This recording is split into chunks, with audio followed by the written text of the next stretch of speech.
أعوذ بالله من الشيطان الرجيم. بسم الله الرحمن الرحيم. عما يتساءلون عن النبأ العظيم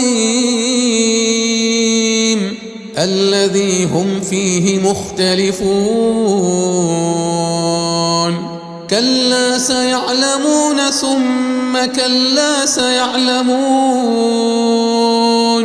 ألم نجعل الأرض مهادا والجبال أوتادا وخلقناكم أزواجا وجعلنا نومكم سباتا وجعلنا الليل لباسا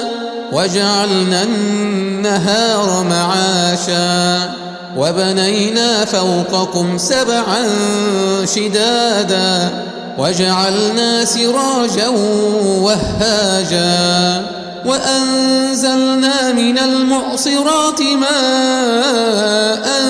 ثجاجا لنخرج به حبا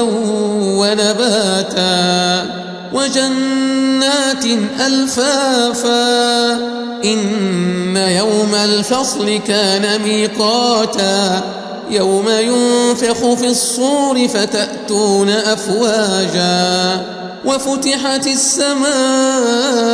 فكانت أبوابا وسيرت الجبال فكانت سرابا إن جهنم كانت مرصادا للطاغين مآبا لابثين فيها أحقابا لا يذوقون فيها بردا ولا شرابا إلا حميما وغساقا جزاء وفاقا إنهم كانوا لا يرجون حسابا وكذبوا بآياتنا كذابا وكل شيء أحصيناه كتابا فذوقوا فلن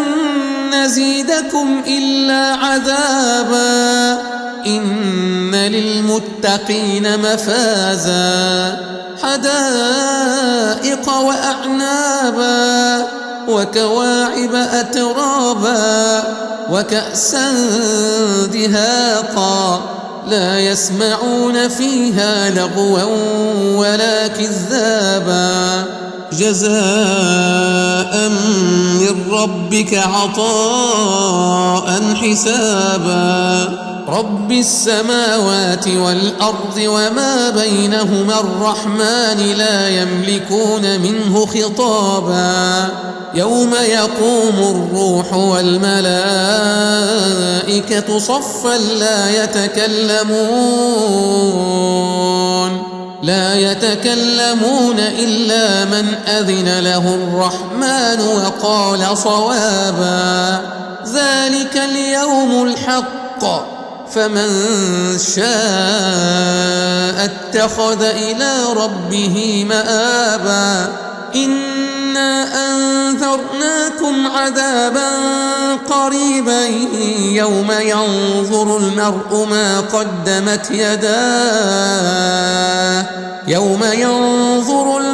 ما قدمت يداه ويقول الكافر يا ليتني كنت ترابا.